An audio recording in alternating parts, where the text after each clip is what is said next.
ઓફિસેથી આવીને ચિરાગ ટાઈ ઢીલી કરતો જેવો સોફા પર બેઠો તેનો મોબાઈલ વાગ્યો. સ્ક્રીન પર એ નામ હતું જેને તે પોતાની યાદોમાંથી પણ મિટાવી દેવા માંગતો હતો. પૂનમ.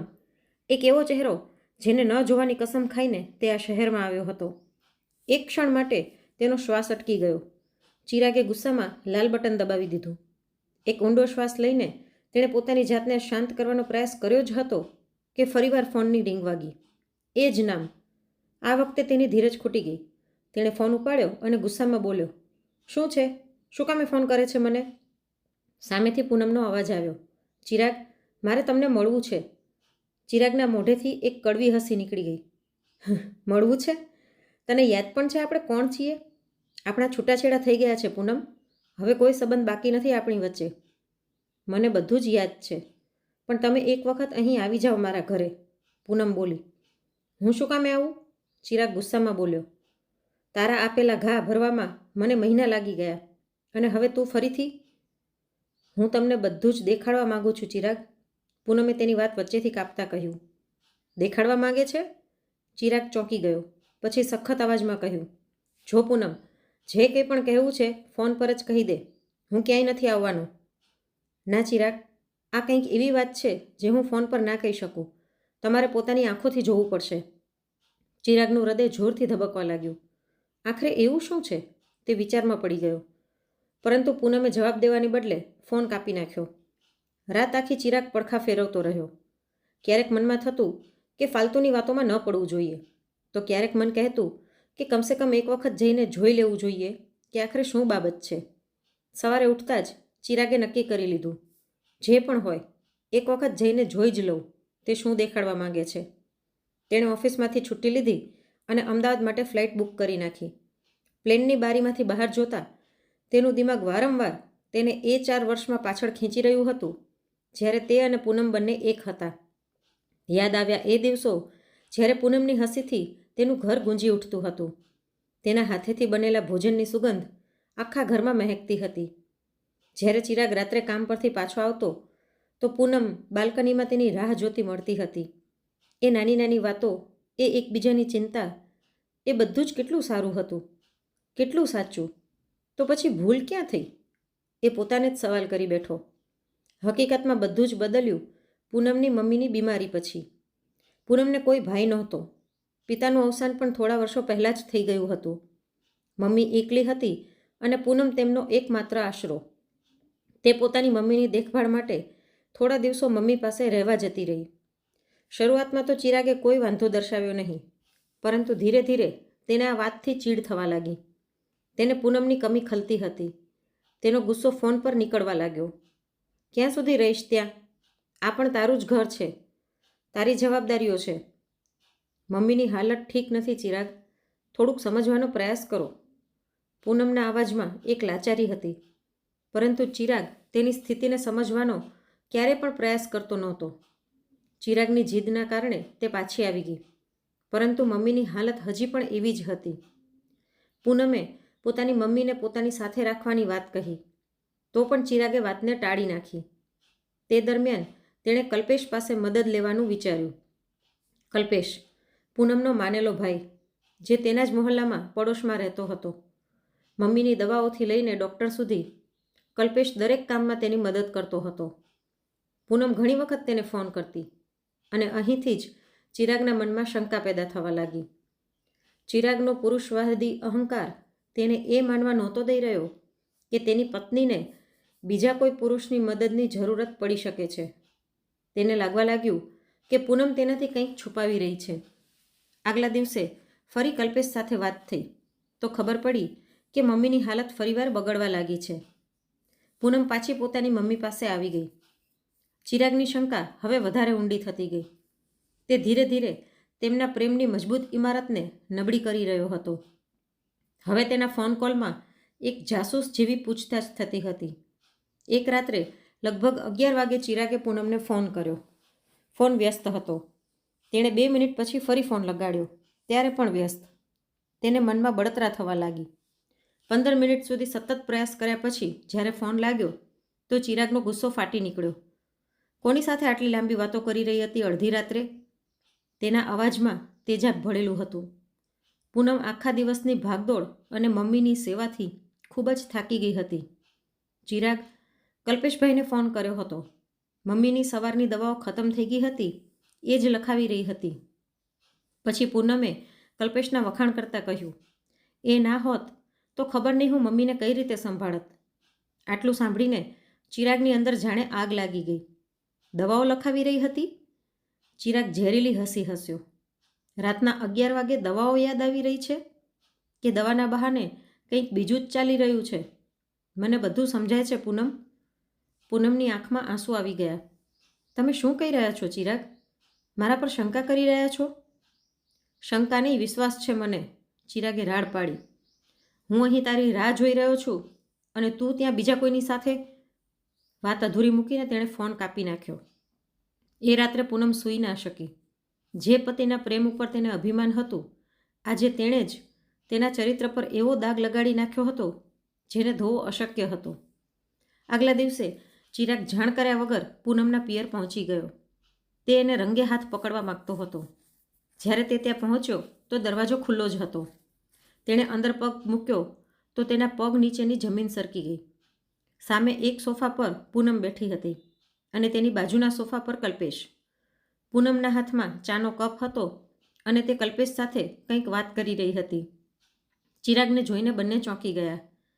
કલ્પેશ સન્માનમાં ઊભો થઈ ગયો. નમસ્તે જીજાજી. પરંતુ ચિરાગની નજરોમાં આગ હતી. તેણે કલ્પેશને નજરઅંદાજ કર્યો અને પૂનમ તરફ ફર્યો. તો આ છે તારી મમ્મીની બીમારીનું નાટક. તેનો અવાજ નફરતથી કંપી રહ્યો હતો. અને આ છે તારી સેવા. મારી પીઠ પાછળ આ બધું ચાલી રહ્યું છે. પૂનમનો ચહેરો ફિક્કો પડી ગયો. ચિરાગ, જીભ સંભાળીને બોલો. આ શું બકવાસ કરી રહ્યા છો? બકવાસ? ચિરાગે બાજુમાં પડેલા ટેબલ પર હાથ માર્યો. હું આંધળો નથી પૂનમ.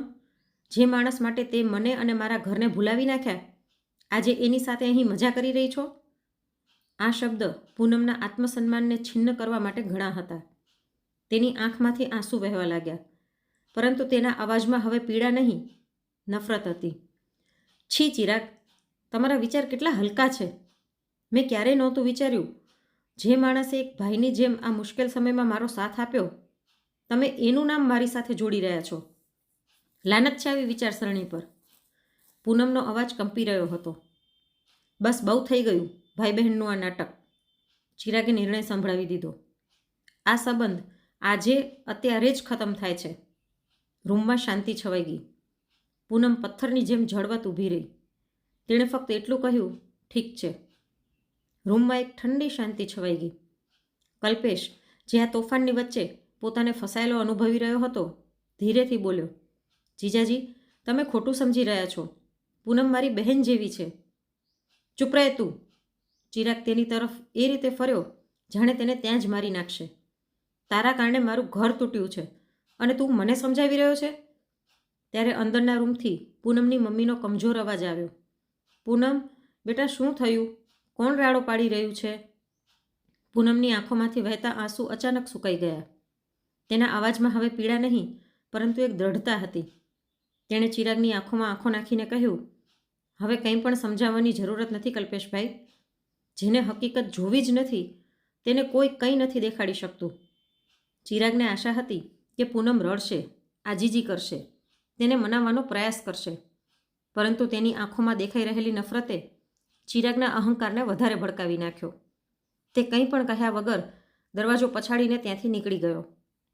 એ રાત્રે ઘરે પાછા આવીને ચિરાગે પોતાની મમ્મી શોભનાબેનને બધું જ જણાવી દીધું. પરંતુ પોતાની કહાનીમાં તેણે પૂનમને એક દગાબાજ અને પોતાને એક બિચારો પતિ બનાવીને રજૂ કરી. પરંતુ શોભનાબેનને તેની વાત પર વિશ્વાસ થયો નહીં. બેટા, ગુસ્સામાં લીધેલો નિર્ણય હંમેશા ખોટો હોય છે. પૂનમ એવી છોકરી નથી. તું એક વખત ઠંડા દિમાગથી વિચાર. વિચારવા માટે કંઈ બાકી રહ્યું જ નથી મમ્મી. મેં પોતાની આંખોથી જોયું છે. હવે આ ઘરમાં કાં તો હું રહીશ કાં તમારી લાડલી વહુ. બીજા દિવસે શોભનાબેને પૂનમને ફોન કર્યો. બેટા, પોતાનું ઘર ન તૂટવા દે. ચિરાગ પાગલ થઈ ગયો છે. તું તો સમજદાર છે ને?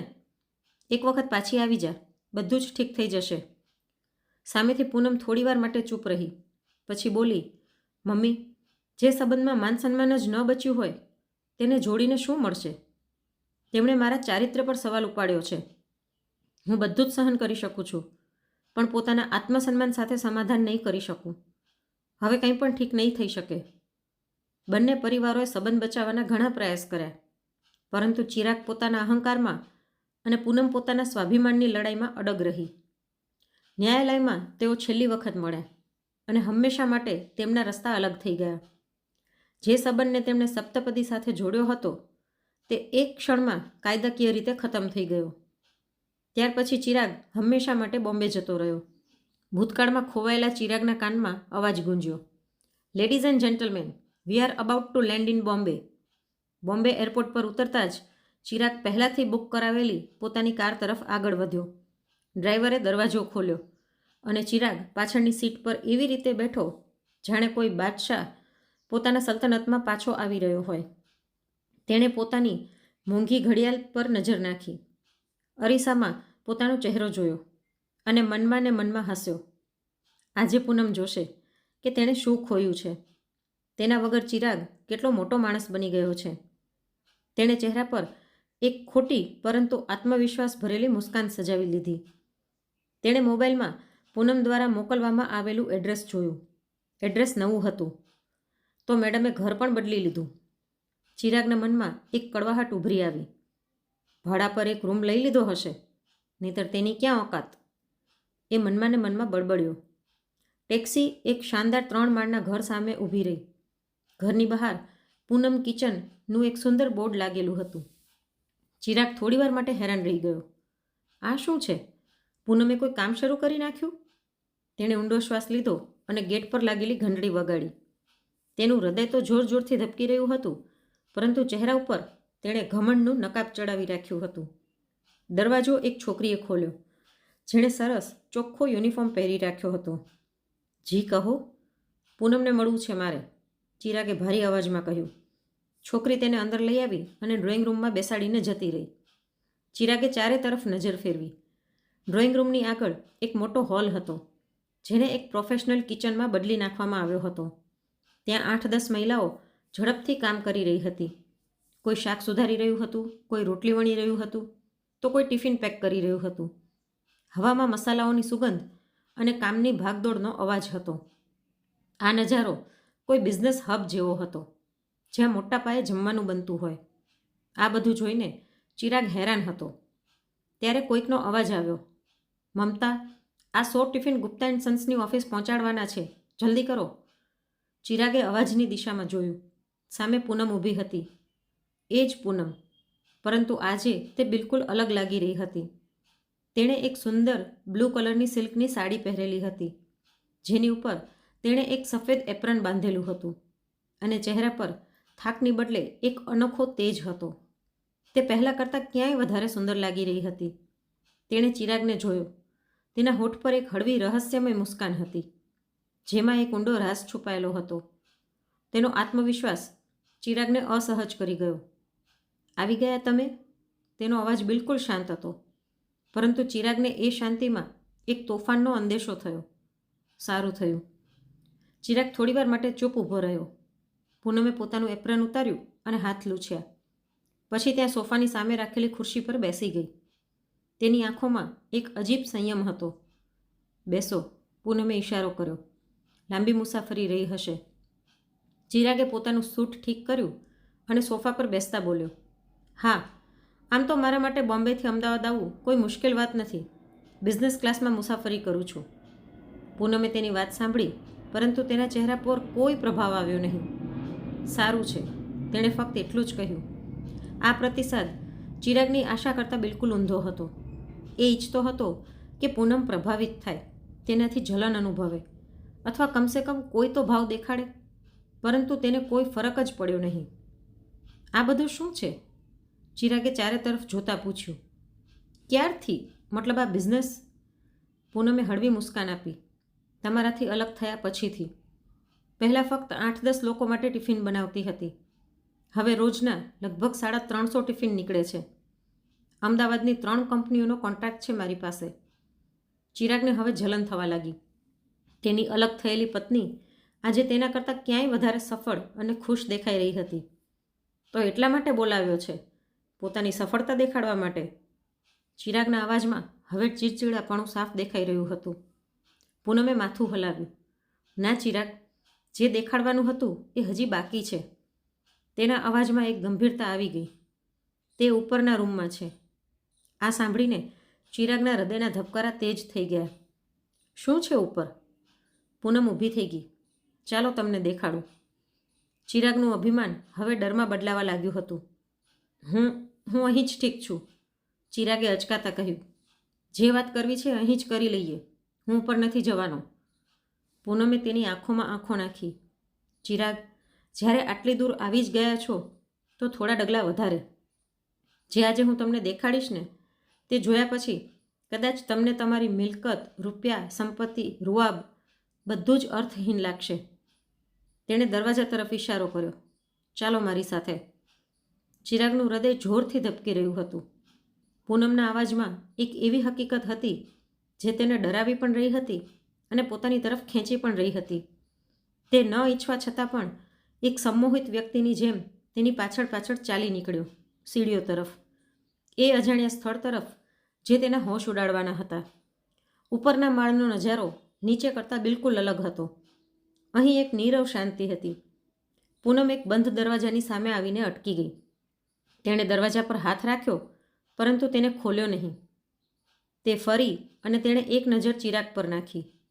ચિરાગ, પોતાના અભિમાનને, પોતાના ગુસ્સાને થોડીવાર માટે બહાર જ છોડી દેજો. ચિરાગ કંઈ બોલી ન શક્યો. અંદર જવાથી પહેલાં એક વાત પૂછું? પૂનમે કહ્યું. ચિરાગે માથું હલાવીને હા પાડી. પોતાની મમ્મી સાથે છેલ્લી વખત ક્યારે વાત કરી હતી તમે? આ સવાલ એક તીરની જેમ ચિરાગના છાતીમાં લાગ્યો. તેને યાદ પણ નહોતું. કદાચ 2 મહિના પહેલાં અથવા તો 3. તેણે કોઈ જવાબ દીધો નહીં. બસ પોતાની નજર નમાવી લીધી. પૂનમે એક ઊંડો શ્વાસ લીધો. કદાચ તમારે જવાબ આપવાની જરૂરત પણ નથી. એટલું કહીને તેણે ધીરેથી દરવાજાને ધક્કો માર્યો. દરવાજો ખુલ્યો અને અંદરનું દ્રશ્ય જોઈને ચિરાગની આંખો સામે અંધારું છવાઈ ગયું. હૃદયના ધબકારા જાણે અટકી ગયા અને તેના પગ નીચેની જમીન ખરેખર સરકી ગઈ. એક પલંગ પર એક વૃદ્ધ મહિલા સૂતેલા હતા. તે વૃદ્ધ મહિલા બીજું કોઈ નહીં, તેની પોતાની મમ્મી શોભનાબેન હતા. પરંતુ આ એ માં નહોતી જેને તે ઓળખતો હતો. આ તો બસ એક હાડપિંજર હતું. ચહેરા પર ઘણી બધી કરચલીઓ પડી ગઈ હતી. આંખો અંદરની બાજુ ધસી ગઈ હતી અને ગાલ હાડકાથી ચોંટી ગયા હતા. તેમના માથાની પાસે એક ગ્લુકોઝની બોટલ ટીંગાયેલી હતી અને બાજુના ટેબલ પર દવાઓની બોટલોનો ઢગલો હતો. ચિરાગના મોઢામાંથી એક ચીસ નીકળતા રહી ગઈ. તે પોતાની જ માને ઓળખી નહોતો શકતો.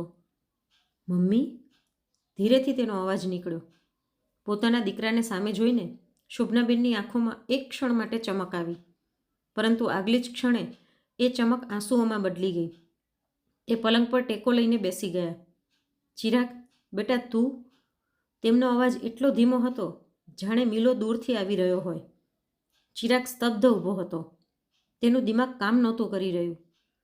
એ જે શાન દેખાડવા આવ્યો હતો, એ ઘમંડ, એ અકળ, બધું જ એક ક્ષણમાં ઓગળીને આંખોના રસ્તે વહેવા માટે તૈયાર હતું. એ ડગમગતા પગલે પલંગ પાસે પહોંચ્યો. મમ્મી, તમે અહીં કઈ રીતે? તમારી આ હાલત, આ શું થઈ ગયું? તે એક જ શ્વાસમાં ઘણા સવાલ પૂછી ગયો. તમે તો ભાઈ પાસે હતા ને, પછી આ હાલતમાં અહીં કઈ રીતે? શોભનાબેન કંઈ કહી ન શક્યા. બસ તેમની આંખમાંથી આંસુઓની ધારા વહી નીકળી. પૂનમ, જે હજી સુધી ચૂપચાપ દરવાજા પર ઊભી હતી, આગળ વધી. તેણે શોભનાબેનના માથા પર હાથ ફેરવ્યો અને તેમના આંસુ લૂછ્યા. પછી તેણે ચિરાગ તરફ જોયું. જવાબ જોઈએ તમને? તો પૂછો મમ્મીને અને સાંભળો તેમના દીકરાની કહાની. જે પોતાની માને એક જવાબદારી સમજીને મોટા ભાઈના દરવાજા પર છોડી આવ્યો હતો અને પછી ક્યારેય પણ પાછું વળીને એ પણ ન પૂછ્યું કે તે જીવે પણ છે કે મરી ગઈ. પૂનમના શબ્દ ચિરાગને કોઈ કાંટાની જેમ લાગી રહ્યા હતા. તે ત્યાં જ પલંગ પાસે ઘૂંટડિયાભેર જમીન પર બેસી ગયો. પોતાની મમ્મીના સુકાયેલા, કરચલી ભરેલા હાથને પકડીને બેઠો હતો. તેના આંસુ હવે રોકાવાનું નામ નહોતા લઈ રહ્યા. મમ્મી, બોલો ને, આ બધું કઈ રીતે થયું? તેનો અવાજ સાંભળીને શોભનાબેનની આંખમાંથી ફરી આંસુ વહેવા લાગ્યા. તેમણે ચિરાગના માથા પર હાથ ફેરવતા કહેવાનું શરૂ કર્યું. જ્યારે તું જતો રહ્યો તો મને લાગ્યું હતું, ચલો એક નહીં તો બીજો દીકરો તો છે. તારો ભાઈ શરૂઆતમાં ખૂબ જ ધ્યાન રાખતો હતો, પરંતુ ધીરે ધીરે હું તારી ભાભીની આંખોમાં ખટકવા લાગી.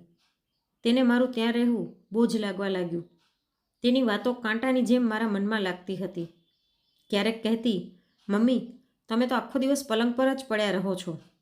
તો ક્યારેક સંભળાવતી, આમની દવાઓનો ખર્ચો તો જુઓ, અડધા ઘરનું રાશન આવી જાય. હું બધું સાંભળતી હતી બેટા, અને ચૂપચાપ સહન કરતી હતી. વિચારતી હતી, હવે આ જ મારું ઘર છે, ક્યાં જઈશ? એક દિવસ તારી ભાભીએ સાફ સાફ કહી દીધું કે એ હવે મારી જવાબદારી નહીં ઉપાડી શકે. એ દિવસે ઘરમાં ખૂબ જ ઝઘડો થયો. મેં આશાભરી નજરે તારા ભાઈ તરફ જોયું. મને લાગ્યું તે પોતાની મા માટે લડશે, પોતાની પત્નીને સમજાવશે, પણ તે તો ચૂપ રહ્યો બેટા. તેણે પોતાની પત્નીને એક શબ્દ પણ કહ્યો નહીં. એ રાત્રે હું સમજી ગઈ હતી કે હવે આ ઘરમાં મારી જગ્યા નથી. આગલી સવારે તારો ભાઈ મારી પાસે આવ્યો, બોલ્યો, મમ્મી ચાલો આજે તમને મંદિરે દર્શન કરાવીને આવું, તમારું મન હળવું થઈ જશે. હું કેટલી ખુશ થઈ હતી બેટા. મેં વિચાર્યું, મારા દીકરાને પોતાની ભૂલ સમજાઈ ગઈ છે. હું સારા કપડાં પહેરીને તેની સાથે ગાડીમાં બેસી ગઈ. ગાડી શહેરની બહાર એક મોટી જૂની બિલ્ડિંગ સામે ઊભી રહી. તેણે મારો હાથ પકડ્યો અને મને ગેટની અંદર લઈ જઈને બોલ્યો, મમ્મી હવેથી આ જ તમારું ઘર છે. હું તેને બોલાવતી રહી, રાડ પાડતી રહી, પણ તેણે એક વખત પણ પાછળ વળીને જોયું નહીં બેટા, એકવાર પણ નહીં. એ વૃદ્ધાશ્રમ હતો ચિરાગ. આટલું કહેતા કહેતા શોભનાબેન રડી પડ્યા. પછી આગળ બોલ્યા, ફક્ત નામનો આશ્રમ, પણ હતું નરક કરતાં પણ ખરાબ. સુકાયેલી રોટલી, ગંદા ખાટલા અને દરેક તરફ મારા જેવા જ બદનસીબ મા બાપ, જે પોતાની સંતાનના હોવા છતાં પણ અનાથ હતા. 2 સમયની રોટલી પણ એવી રીતે આપતા હતા જાણે કોઈ ભીખ આપી રહ્યું હોય. હું ત્યાં નહોતી રહી શકતી. આટલું કહીને તેઓ હાંફવા લાગ્યા. તેમનો અવાજ પીડા અને નબળાઈના ભાર નીચે દબાઈ ગયો. પછી બોલ્યા, એક રાત્રે હું ચૂપચાપ ત્યાંથી ભાગી નીકળી. રસ્તા પર ભટકતી રહી, ભૂખી તરસી, સમજાઈ નહોતું રહ્યું કે ક્યાં જાઉં. પછી એક દિવસ એક મંદિરની સીડીઓ પર બેઠી હતી, જ્યારે પૂનમે મને જોઈ. પૂનમે વાતને આગળ વધારી. હું એ દિવસે મંદિરે ગઈ હતી. મેં જોયું એક વૃદ્ધા ફાટેલા જૂના કપડામાં ભિખારીઓની સાથે બેઠા હતા. હું બાજુમાંથી પસાર થવાની જ હતી, પરંતુ પછી મેં તેમનો ચહેરો જોયો. મમ્મીની આવી હાલત જોઈને હું તેમને ઓળખી જ ન શકી. જ્યારે ચહેરો ઓળખાયો તો મારા હોશ ઉડી ગયા. હું તેમને ઘરે લઈ આવી, પણ ત્યાં સુધીમાં તેમની હાલત ઘણી બગડી ગઈ હતી. પાછલા 2 મહિનાથી તેઓ અહીં જ છે મારી સાથે. બધી વાત સાંભળીને ચિરાગનું દિમાગ સુન્ન થઈ ગયું. જે માએ બંને ભાઈઓને આંગળી પકડીને ચાલવાનું શીખવ્યું, આજે એ જ માં રસ્તા પર ભટકવા માટે છોડી દેવામાં આવી હતી. ચિરાગનું માથું શરમ અને ગ્લાનિથી નમેલું હતું. તેણે પૂનમ તરફ જોયું. તે મને પહેલાં કેમ ન કહ્યું પૂનમ? તે એક ફોન કેમ ન કર્યો? તેના અવાજમાં એક ફરિયાદ હતી. પૂનમ બોલી, યાદ કરો, તમને ફોન કર્યો હતો. એક નહીં ઘણીવાર કર્યો હતો. દરેક વખતે તમારો ફોન કાં તો વ્યસ્ત હતો, અથવા તમે ઉપાડ્યો નહીં, અથવા તો ઉપાડીને હું બિઝી છું એમ કહીને મૂકી દીધો. પૂનમની વાતો કોઈ હથોડાની જેમ ચિરાગના માથા પર લાગી રહી હતી. તેને યાદ આવ્યું, હા, અમુક મિસકોલ હતા જેણે તેને નજરઅંદાજ કરી નાખ્યા હતા. પૂનમે પોતાની વાત પૂરી કરી. ચિરાગ, તમે ક્યારેય જાણવાનો પ્રયાસ કર્યો જ નહીં. તમે પોતાની દુનિયામાં એટલા મગન હતા કે તમે ક્યારેય પાછું વળીને જોયું જ નહીં. તમે એ પણ ભૂલી ગયા કે તમારી એક મા પણ છે. ચિરાગ પાસે કોઈ જવાબ નહોતો. તે પોતાની જ નજરમાં એક ગુનેગાર બનીને ઊભો હતો. ત્યારે શોભનાબેને કમજોર અવાજમાં કહ્યું, ભૂલ તારી કે તારા ભાઈની નથી બેટા, ભૂલ મારી છે, જેણે તમારા જેવા પથ્થરદિલ દીકરાઓને જન્મ આપ્યો. એક માના મોઢેથી નીકળેલા આ શબ્દો કોઈ પણ દીકરા માટે મોત કરતાં પણ વધારે ખરાબ હતા. શોભનાબેને આગળ કહ્યું, અને જો પોતાની જે પત્ની પર તે શંકા કરી, જેને તે ઘરેથી કાઢી નાખી, આજે તેના કારણે જ હું જીવતી છું. એ દિવસ રાત મારી સેવા કરે છે બેટા. પોતાના હાથેથી ખવડાવ્યું છે. મારા મેલા અને ગંદા કપડાં પણ ધોયા છે. જે એક સગી દીકરી પણ ન કરી શકે એ બધું જ મારી આ વહુએ કર્યું છે. ત્યારે પૂનમ બોલી, મેં કોઈ ઉપકાર નથી કર્યો મમ્મી. મારા માટે તમે મારી મા સમાન જ છો. જ્યારે મેં પોતાની મમ્મીને મુસીબત અને દુઃખના સમયે એકલી ના મૂકી તો તમને કઈ રીતે છોડી દેતી? મારી મમ્મી તો મને મૂકીને દુનિયામાંથી જતી રહી, પરંતુ હું તમને ખોવા નહોતી માગતી. આ સાંભળીને ચિરાગનું હૃદય જાણે ફાટી પડ્યું. એ સ્ત્રી જેને તેણે દગાબાજ કહી હતી, જેના પર આટલા ખરાબ આરોપ લગાડ્યા હતા, આજે તેણે જ તેની માનો જીવ બચાવ્યો હતો. તેનો ઘમંડ, તેની અકળ, તેનું આખું અસ્તિત્વ આજે પૂનમના પગની ધૂળ જેવું દેખાઈ રહ્યું હતું. રૂમમાં ફરીવાર ભારી શાંતિ છવાઈ ગઈ. આ શાંતિને તોડી દરવાજા પર થયેલા એક હળવા ટકોરાએ, અંદર આવી જાઉં દીદી? એક ઓળખીતો અવાજ હતો. ચિરાગે દરવાજા તરફ જોયું. દરવાજા પર કલ્પેશ ઊભો હતો. એ જ કલ્પેશ જેને જોઈને 1 વર્ષ પહેલાં ચિરાગે પોતાનું ઘર બરબાદ કરી નાખ્યું હતું. તેના હાથમાં દવાઓનું એક પેકેટ હતું. કલ્પેશે ચિરાગને જોયો. એક ક્ષણ માટે અટક્યો, પરંતુ પછી તેને નજરઅંદાજ કરીને સીધો શોભનાબેન પાસે આવ્યો. કેમ છે માસી હવે તમને? તેણે ખૂબ જ લાગણીથી પૂછ્યું. જુઓ, હું તમારી બધી દવાઓ લઈ આવ્યો. કલ્પેશે દવાઓ ટેબલ પર રાખી અને પૂનમને કહ્યું, દીદી, બીજી કોઈ વસ્તુની જરૂરત હોય તો કહી દેજો, અત્યારે જાઉં છું. કલ્પેશના ગયા પછી પૂનમ પણ જવા માટે ઉઠી. હું નીચેનું કામ જોઈને આવું છું, તમે અહીં જ બેસો મમ્મી પાસે. ચિરાગ હજી પણ આઘાતમાં હતો. તે કંઈ બોલ્યો નહીં. પૂનમના ગયા પછી રૂમમાં ફક્ત તે અને તેની મમ્મી રહી ગયા હતા. પછી શોભનાબેન બોલ્યા, તું જાણે છે પૂનમ કોણ છે? એ હીરો છે બેટા, કોહિનૂર હીરો. અને તું એ અભાગો છે જેણે હીરાને કાચનો ટુકડો સમજીને રસ્તા પર ફેંકી દીધો. પણ મમ્મી, એણે... ચિરાગ કંઈક કહેવા માંગતો હતો. ચૂપ કર! શોભનાબેનનો અવાજ થોડો ઊંચો થઈ ગયો. હું બધું જાણું છું. તે પોતાની મમ્મીને પોતાની પાસે લાવવા માંગતી હતી જેથી તેમની સેવા કરી શકે, પણ તે ના પાડી દીધી. અને કલ્પેશ, જેને તું પોતાનો દુશ્મન સમજે છે, તે એનો ભાઈ છે, એક માનેલો ભાઈ. જે છોકરીનો પોતાનો કોઈ ભાઈ નહોતો તેણે કોઈને ભાઈ માની લીધો, તો શું ખોટું કર્યું એણે? કહે મને, શું ખોટું હતું આમાં? દરેક શબ્દ એક ચાબુકની જેમ ચિરાગની આત્મા પર પડી રહ્યો હતો. તું ખૂબ જ સફળ માણસ બની ગયો છે, નહીં? સારી નોકરી, સારી ગાડી, મોટું ઘર, ઘણી બધી બેંક બેલેન્સ, પણ મન તો તારું એક કોડીનું પણ નથી. ચિરાગે પોતાની મમ્મીના હાથ પકડી લીધા. એવું ના કહો મમ્મી, હવે મારી સાથે ચાલો. હું તમને પોતાની સાથે પાછા લઈ જઈશ બોમ્બે. હું તમારી દિવસ રાત સેવા કરીશ. હું તમને દુનિયાની દરેક ખુશી આપીશ. આ સાંભળીને શોભનાબેને એક હળવી મુસ્કાન આપી. બેટા, જે ખુશી માટે તું મને બોમ્બે લઈ જવા માંગે છે, એ ખુશી તો મને અહીં મારી આ દીકરી પાસે મળી રહી છે. તેમણે કહ્યું, તું તો પોતાના કામમાં વ્યસ્ત રહીશ, પોતાની મિટિંગોમાં અથવા પાર્ટીઓમાં રહીશ, અને હું ત્યાં તારા મોટા એવા ઘરમાં એક ખૂણામાં પડી રહીશ તારી રાહ જોતી. ના બેટા, હવે મારે વધારે નથી ભટકવું. મારો આખરી સમય હવે મારી આ દીકરી પાસે જ વીતશે. પછી પૂનમ ફરી રૂમમાં આવી. તેણે ધીરેથી દરવાજો બંધ કર્યો અને ચિરાગ પાસે આવીને ઊભી રહી ગઈ. વાત કરી લીધી તમે મમ્મી સાથે? ચિરાગે માથું ઊંચું કર્યું. તેની આંખો લાલ હતી અને અવાજમાં એક ઊંડી નિરાશા. મમ્મી મારી સાથે ચાલવા માટે તૈયાર નથી પૂનમ. એ તારી સાથે રહેવા માંગે છે. તો એમાં ખોટું શું છે? પૂનમે શાંત ભાવથી પૂછ્યું. જ્યાં વ્યક્તિને શાંતિ મળે તેણે ત્યાં જ રહેવું જોઈએ. પણ એ મારી મા છે. ચિરાગના અવાજમાં એક લાચારી હતી. મારી ફરજ થાય છે કે હું તેમની દેખરેખ કરું. ફરજ? પૂનમના અવાજમાં એક હળવો વ્યંગ હતો. આ ફરજ તમને ત્યારે યાદ ન આવી જ્યારે તમે તેમને પોતાના મોટા ભાઈના ભરોસે મૂકી દીધા હતા?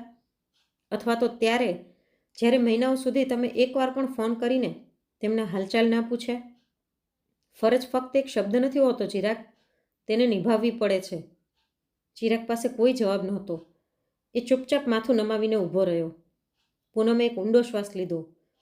જો ચિરાગ, હું તમારા મમ્મીને તમારાથી છીનવી લેવા નથી માગતી. તેઓ આજે પણ તમારા મમ્મી છે અને હંમેશા રહેશે. મેં તમને અહીં એટલા માટે નહોતા બોલાવ્યા કે તમને નીચા દેખાડી શકું. મેં તમને ફક્ત એટલા માટે બોલાવ્યા હતા જેથી તમે પોતાની આંખોથી એ હકીકત જોઈ શકો જેનાથી તમે મોઢું ફેરવી લીધું હતું. પૂનમની દરેક વાત એક અરીસાની જેમ હતી. જેમાં ચિરાગને પોતાનો કદરૂપો ચહેરો સાફ સાફ દેખાઈ રહ્યો હતો. એ સ્ત્રી જેને તેણે પોતાની જિંદગીમાંથી કાઢી નાખી હતી, આજે તે એને જિંદગી અને સંબંધોનો સૌથી મોટો સબક શીખડાવી રહી હતી. ચિરાગ જ્યારે ઘરથી બહાર નીકળ્યો તો રાત પડી ગઈ હતી. તેણે ડ્રાઈવરને બાજુની એક હોટલમાં ચાલવા માટે કહ્યું. હોટલના આલિશાન રૂમમાં પહોંચીને તે પલંગ પર પડી ગયો. રૂમની ખામોશી તેને કાપવા દોડી રહી હતી. તેની આંખો સામે વારંવાર મમ્મીનો કમજોર લાચાર ચહેરો ફરી રહ્યો હતો. ચિરાગ વિચારમાં પડી ગયો. પૂનમ પાસે સૌથી સરળ રસ્તો હતો કે તે મમ્મીને જોઈને અનદેખા કરી દેતી, અથવા તો ભાઈને સૂચિત કરી દેતી અને તે મમ્મીને પાછા લઈ જાત. પરંતુ તેણે એવું ન કર્યું.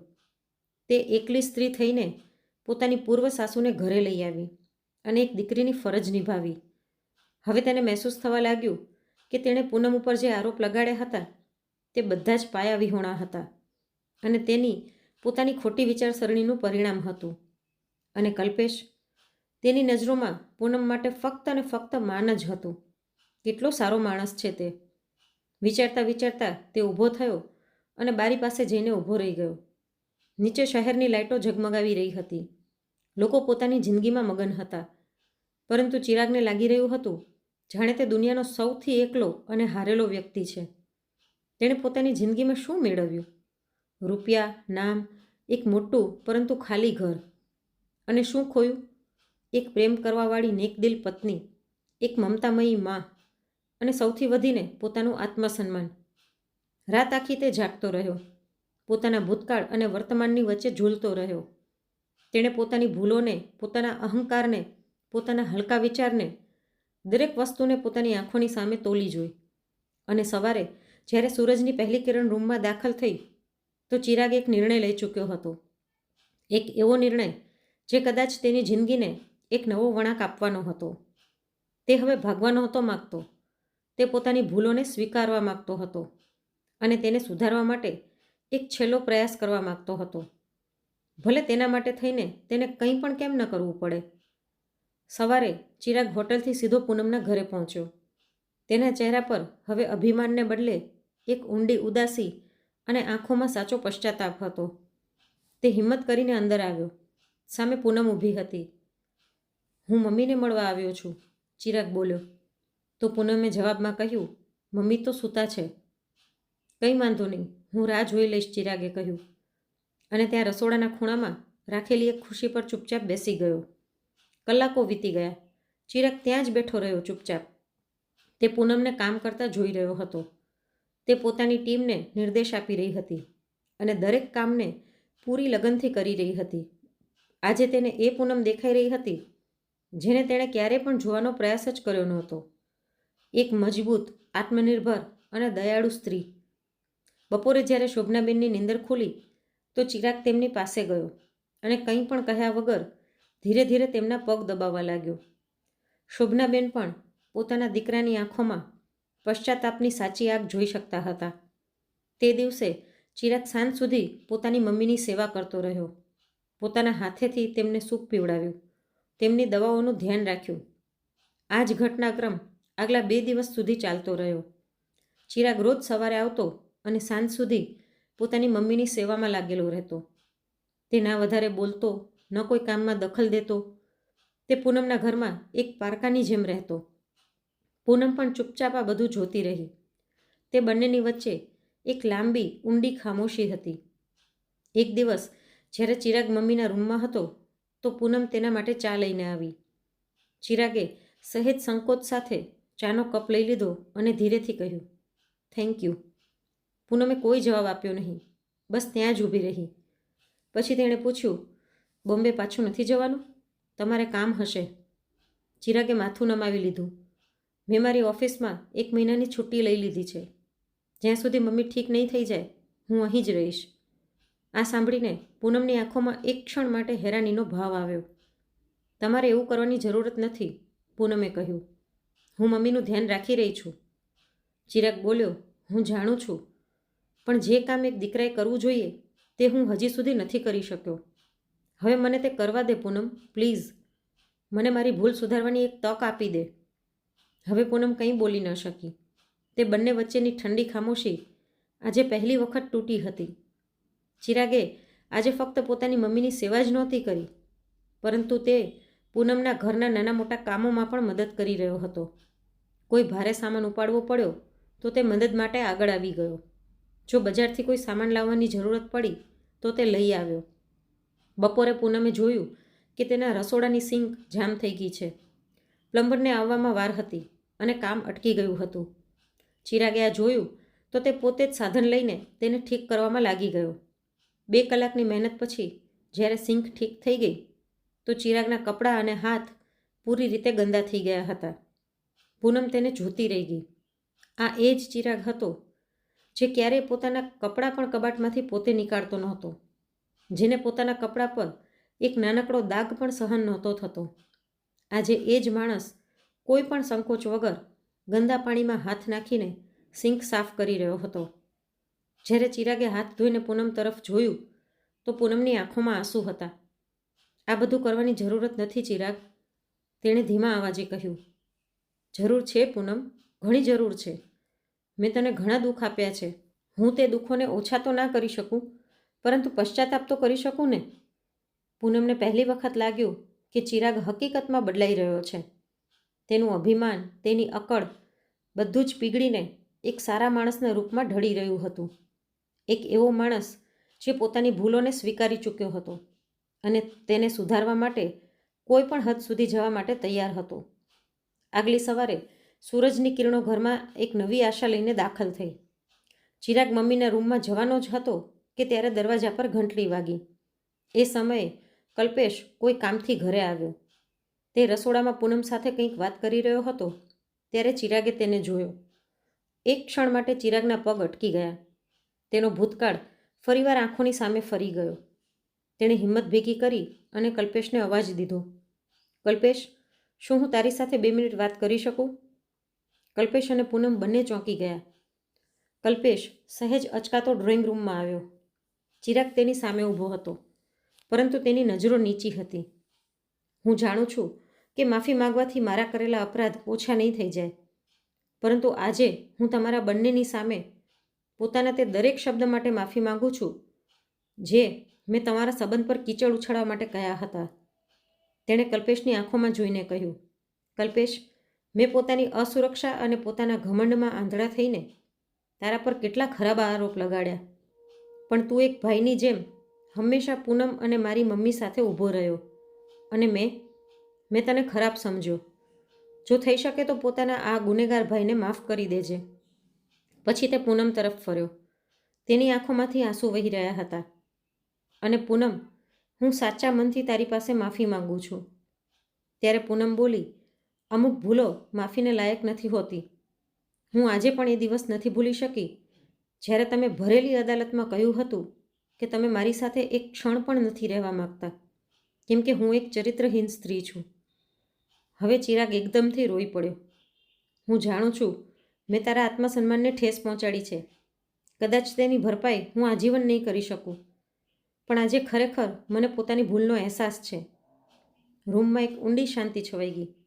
કલ્પેશ અવાક ઊભો હતો અને પૂનમની આંખો પણ ભીની હતી. તેણે ક્યારેય નહોતું વિચાર્યું કે જે ચિરાગનું અભિમાન પહાડ જેવું હતું તે આજે આવી રીતે તૂટીને માફી માંગશે. કલ્પેશે આગળ વધીને ચિરાગના ખભા પર હાથ રાખ્યો. જીજાજી, જે વીતી ગયું તે વીતી ગયું. તમે પોતાની ભૂલ માની રહ્યા છો એ જ મોટી વાત છે. મારા મનમાં તમારા માટે કોઈ મેલ નથી. કલ્પેશના શબ્દ સાંત્વના જેવા હતા, પરંતુ સાચો નિર્ણય તો હજી બાકી હતો. સાચો ગુનેગાર તો તે પૂનમનો હતો, જેની જિંદગી તેણે બરબાદ કરી નાખી હતી. કલ્પેશના ગયા પછી ચિરાગ ત્યાં જમીન પર ઘૂંટણભેર બેસી ગયો. તેણે પૂનમની આગળ પોતાના હાથ જોડી દીધા. પૂનમ, હું જાણું છું કે હું તારે લાયક નથી. હું તારી પાસે પોતાની જિંદગીમાં પાછા આવવાનો હક પણ નથી માગી શકતો. હું તો બસ આ સંબંધની, પોતાના પ્રેમની ભીખ માગી રહ્યો છું. મને એક તક આપી દે પૂનમ. મને પોતાને સાબિત કરવા માટે એક આખરી તક આપી દે. તેણે રડતા રડતા કહ્યું. હું તારો પતિ નહીં, તારો જીવનસાથી બનીને રહેવા માગું છું. તારો બિઝનેસ, તારી ઓળખાણ બધું એવું જ રહેશે. હું બસ તારી જિંદગીનો ભાગ બનવા માગું છું. પૂનમ જળવત બનીને તેને જોતી રહી. તેની આંખોની સામે આજે એ જ ચિરાગ હતો જેને તેણે ખૂબ જ પ્રેમ કર્યો હતો. એક એવો ચિરાગ જે પોતાની ભૂલ પર રડી રહ્યો હતો, જે પોતાના પ્રેમને પાછો મેળવવા માટે આજીજી કરી રહ્યો હતો. તેણે ચિરાગનો હાથ પકડીને તેને ઊભો કર્યો. ચિરાગ, જે ઘા તમે મને આપ્યા છે તે ખૂબ જ ઊંડા છે. તેને ભરાવામાં સમય લાગશે. મને વિચારવા માટે થોડો સમય આપી દો. એ રાત્રે ના ચિરાગ સૂતો ના પૂનમ. બંને પોતપોતાના મનના તોફાનથી લડતા રહ્યા. અડધી રાત્રે ચિરાગના ફોનની ઘંટડી વાગી. સ્ક્રીન પર પૂનમનું નામ જોઈને તેનું હૃદય જોરથી ધબકવા લાગ્યું. હેલો, તેણે ધ્રુજતા અવાજે કહ્યું. સામેથી પૂનમનો શાંત પરંતુ દ્રઢ અવાજ આવ્યો. ચિરાગ, મેં ઘણું વિચાર્યું અને મને લાગે છે દરેક સંબંધને એક બીજી તક મળવી જોઈએ, અને દરેક માણસને પણ. ચિરાગની આંખોમાંથી ખુશીના આંસુ વહેવા લાગ્યા. તે કંઈ બોલી ન શક્યો. પરંતુ એક શરત છે, પૂનમે કહ્યું. દરેક શરત મંજૂર છે પૂનમ, ચિરાગે તરત કહ્યું. આ સંબંધ હવે બરાબરીનો હશે. ચિરાગ, આપણે બંને એકબીજાના સહારા બનીશું, એકબીજાની તાકાત. તમે મારી ઉડાનને નહીં રોકો. મંજૂર છે, ચિરાગે રડતા રડતા કહ્યું. હંમેશા માટે મંજૂર છે પૂનમ. હું આજે જ પોતાનું ટ્રાન્સફર અમદાવાદ કરાવવા માટે એપ્લાય કરી નાખું છું. ફોન કપાઈ ગયો, પરંતુ બંનેના મનના તૂટેલા તાર આજે ફરીવાર જોડાઈ ગયા હતા. આગલી સવારે સૂરજની પહેલી કિરણની સાથે કોઈએ દરવાજા પર ટકોરા કર્યા. પૂનમ બહાર આવી તો જોયું દરવાજા પર ચિરાગ ઊભો હતો. તેના હાથ ખાલી હતા, પરંતુ તેની આંખો આજે ભરેલી હતી.